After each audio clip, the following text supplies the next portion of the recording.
Shalom, Call Halayim La Yahweh, Ba'ashem, Yahweh Shah, Ba'ashem Rakakwadash. Double honors to the elders and apostles, great millstone, who rule and teach well the hopeful elect. Sincere Shalom to the hopeful elect, the house of David. The 1/3 is tuning into the truth, pushing the truth without truth and sincerity throughout the four corners of earth where we have been scattered. Now, this lesson is going to be titled A Trial of Faith, because when you go into faith, it's one of the most powerful attributes to have pertaining to the gospel. So let's dive straight into it.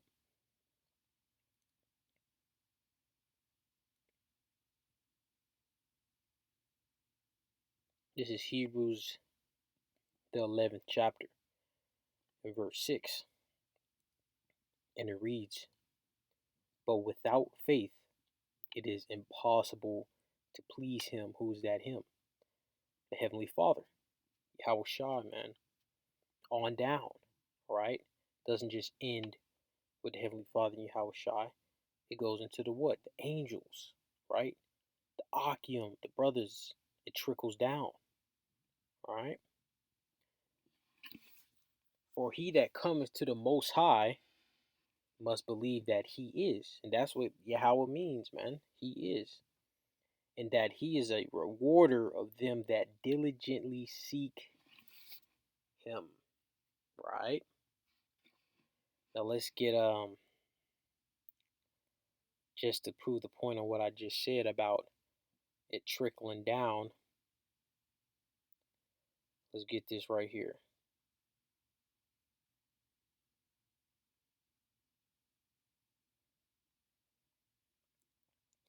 Because these Israelites, man, don't really adhere to these scriptures, man.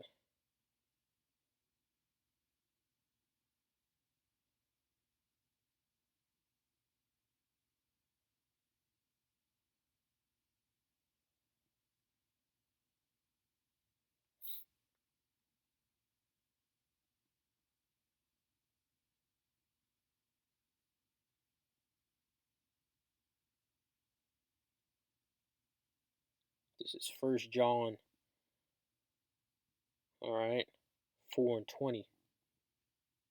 If a man say, I love the Most High, and hateth his brother, he is a liar. For he that loveth not his brother whom he hath seen, how can he love the Most High whom he hath not seen? If you love the Heavenly Father, you would what? Have faith. Okay? A lot of Israelites just don't really got faith, man. It wasn't their measure of faith was zero or very low, that they're gonna fold under pressure when that furnace of adversity is turned up. Let's go to Acts 14:22. Confirming the souls of the disciples and exhorting them to continue in the faith, and that we must through much tribulation enter into the kingdom of the Most High. So we know what's on the what's at stake here, the kingdom, and what needs to be done to reach it. It's not going to be easy, man. It's not going to be like stealing. What's that saying? Stealing candy from a baby. It's not going to be easy. This is 1 Peter 4:12, and it reads, Beloved, think it not strange concerning the fiery trial, which is to try you, as though some strange thing happened unto you. And I believe it was the Apostle Paul. He got thorns, the feeling of thorns in his side, man. The feeling of thorns in his side. Let me see if I can get that account real quick.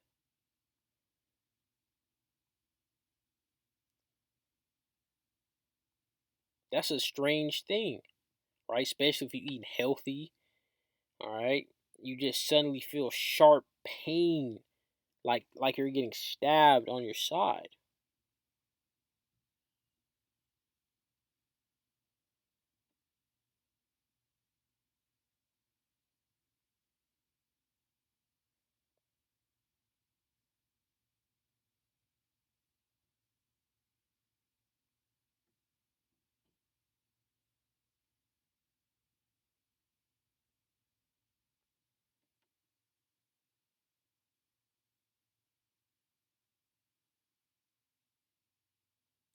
This is 2 Corinthians 12 and verse 7.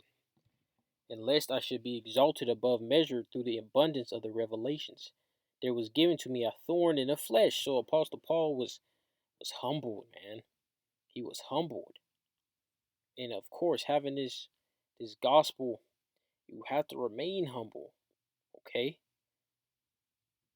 You have to be meek and use wisdom where wisdom needs to be used, which is at all times. This is 2 Corinthians 8 and verse 1. Moreover, brethren, we do you to wit, and let's go on to that word wit real quick. When you go on to that word wit, it means what? To understand, declare, make known.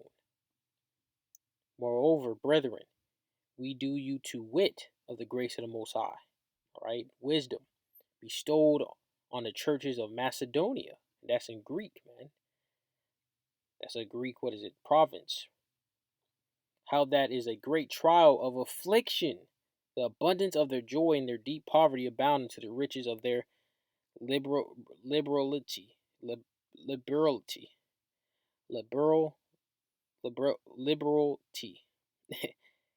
If slack it for butchering that word, but let's go on to the meaning. All right,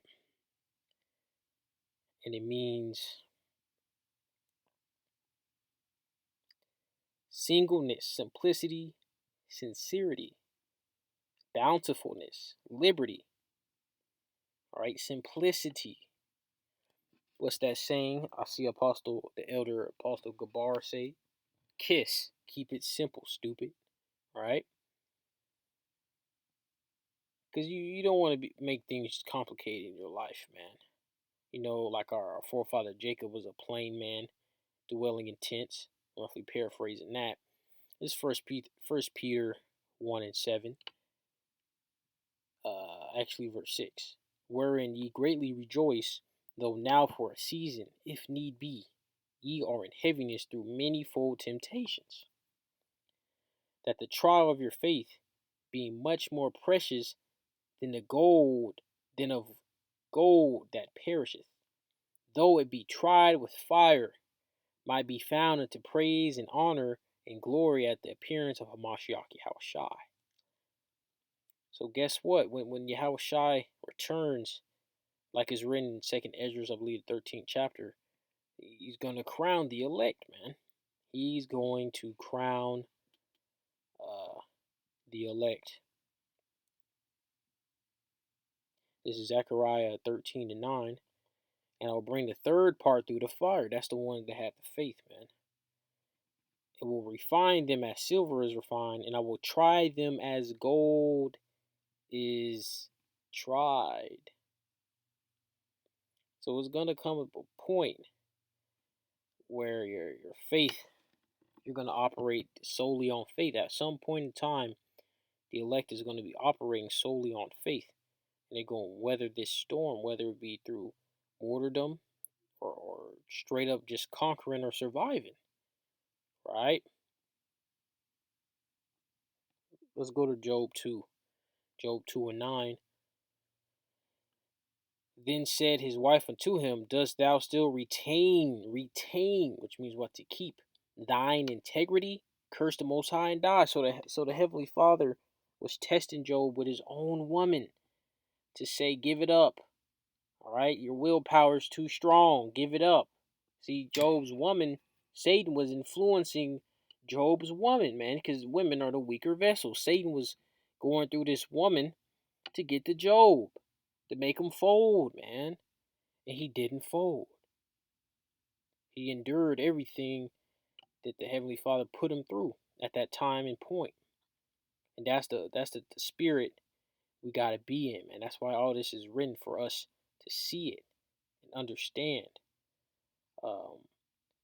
That trusting the Heavenly Father is always going to lead to 100% success rate.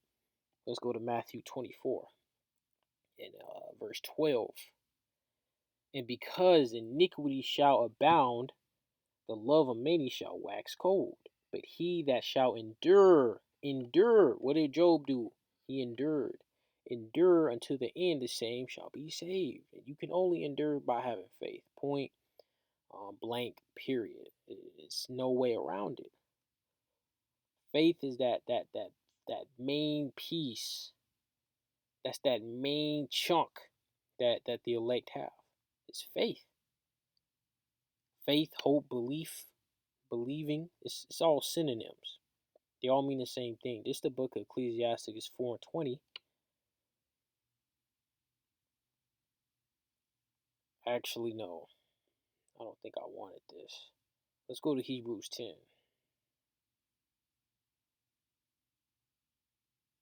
Let's go to Hebrews 10 and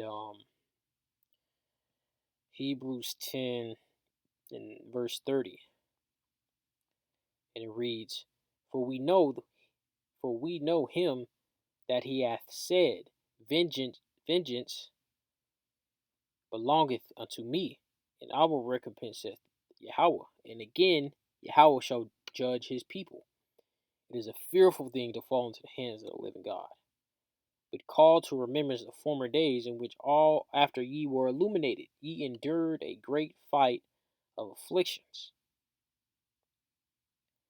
Partly, whilst ye were made a gazing stock both by reproaches and afflictions, and partly, whilst you became companions of them that were so used. This is verse 35. Cast not away therefore your confidence, which hath great recompense of reward. For ye have need of patience, that after ye have done the will of the Most High, ye might receive the promise. And that's what we're hoping for, that promise, man, to rule under Yahweh Shah, under King David. Spiritual power, immortality. Never going off ever again. I'm going to end this off in Hebrews 11th. Hebrews the 11th chapter. And I'm gonna start at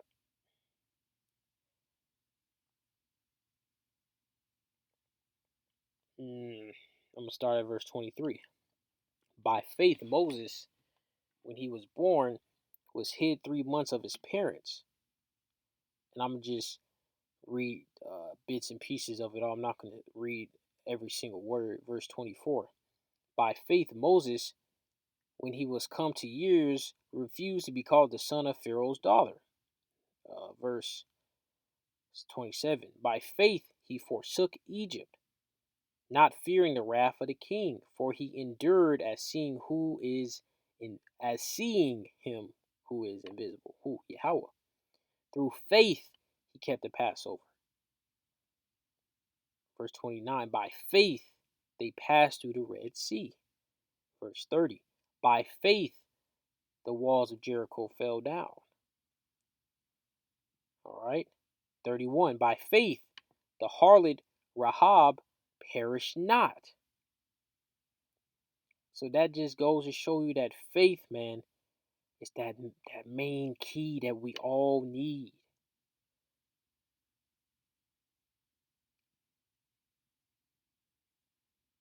Verse 39.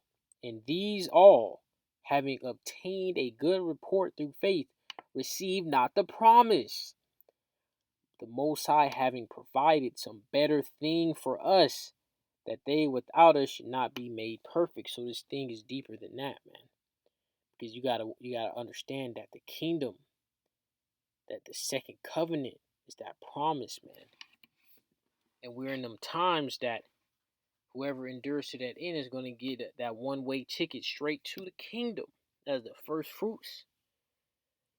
And that's it for this lesson. Lord's will was edifying. I say shalom.